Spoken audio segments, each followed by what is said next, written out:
ఏలూరు జిల్లాను అన్ని రంగాల్లో అభివృద్ధి పథంలో నిలిపేందుకు కూటమి ప్రభుత్వం పక్కా ప్రణాళికతో ముందుకు సాగుతుందని మంత్రి నాదెండ్ల మనోహర్ అన్నారు. ఏలూరు కలెక్టరేట్లో ఎమ్మెల్యేలు అధికారులతో కలిసి మంత్రి సుదీర్ఘ సమీక్ష నిర్వహించారు. జిల్లాను అభివృద్ధిలో రాష్ట్రంలోని టాప్ 3 స్థానానికి చేర్చడమే తమ లక్ష్యమని తెలిపారు. ఉద్యానవన పంటలు, ఎంఎస్ఎంఈ పార్కులు, టెంపుల్ టూరిజం అభివృద్ధిపై ప్రత్యేక దృష్టి సారించినట్లు తెలిపారు.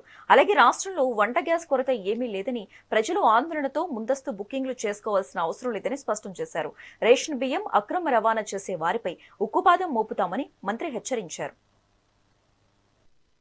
ఏలూరు జిల్లా అభివృద్ధి కార్యక్రమాలపైన అదేవిధంగా గౌరవ శాసనసభ్యుల అభిప్రాయాలు, ప్రత్యేకంగా నియోజకవర్గ స్థాయిలో ఉన్న కొన్ని కార్యక్రమాలు ప్రభుత్వానికి ఏ విధంగా రిఫ్లెక్ట్ అవుతున్నాయి, ఏ విధంగా మనం కాన్సన్ట్రేట్ చేస్తే ఫోకస్డ్ విధానంలో ఆ మార్పు తీసుకురాగలుగుతాం, దానిపైన రాష్ట్ర స్థాయిలో గౌరవ ముఖ్యమంత్రి గారు చంద్రబాబు నాయుడు గారు ప్రతి వారం అనుక్షణం వివిధ శాఖల పనితీరు, వివిధ సంక్షేమ కార్యక్రమాలు ప్రజలకు ఏ విధంగా చేరుతున్నాయో దానిపైన జరిపిస్తున్న ఐవీఆర్ఎస్ సర్వే రిజల్ట్స్ నియోజకవర్గ స్థాయిలోనే కాకుండా జిల్లా స్థాయిలో మనం ఎక్కడున్నాం, అభివృద్ధి బాటలో ముందుకెళ్లాలన్నప్పుడు ఎటువంటి కార్యక్రమాలు మనం చేపడితే బాగుంటుంది దానిపైన అందరం కూలంకుషంగా కూర్చుని దాదాపు 3 గంటల సేపు గౌరవ శాసనసభ్యులందరూ కూడా వాళ్ళ అభిప్రాయాలు వెల్లబుచ్చారు. మన రాష్ట్ర ముఖ్యమంత్రి చంద్రబాబు నాయుడు గారు త్వరలోనే జిల్లా సమీక్షా సమావేశం ఏర్పాటు చేయబోతున్నారు. ఎక్కువగా ప్రజలు క్షేత్రస్థాయిలో కొంతమంది బాగా ఇబ్బంది పడేది పెన్షన్ల విషయంలో, అది కూడా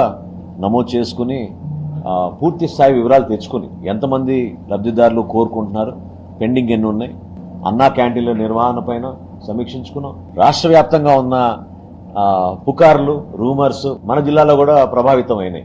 ఎందుకంటే సాధారణంగా 12 నుంచి 14 వేల బుకింగ్స్ అవ్వాల్సిన ఏలూరు జిల్లాలో 50 వేల బుకింగ్స్ జరుగుతున్నాయి. అంటే ఈ విధమైన ఒక ఆందోళన ప్రజల్లో నిజంగానే కొరత ఉంటే ఇబ్బంది అవుతుందనే భావన ప్రతి ఒక్కరిలోనూ వస్తోంది. దయచేసి నేను ప్రజలందరినీ కూడా కోరుతున్నాను, నిన్న గౌరవ ముఖ్యమంత్రి గారి ఆధ్వర్యంలో సమీక్షా సమావేశం జరిపాం.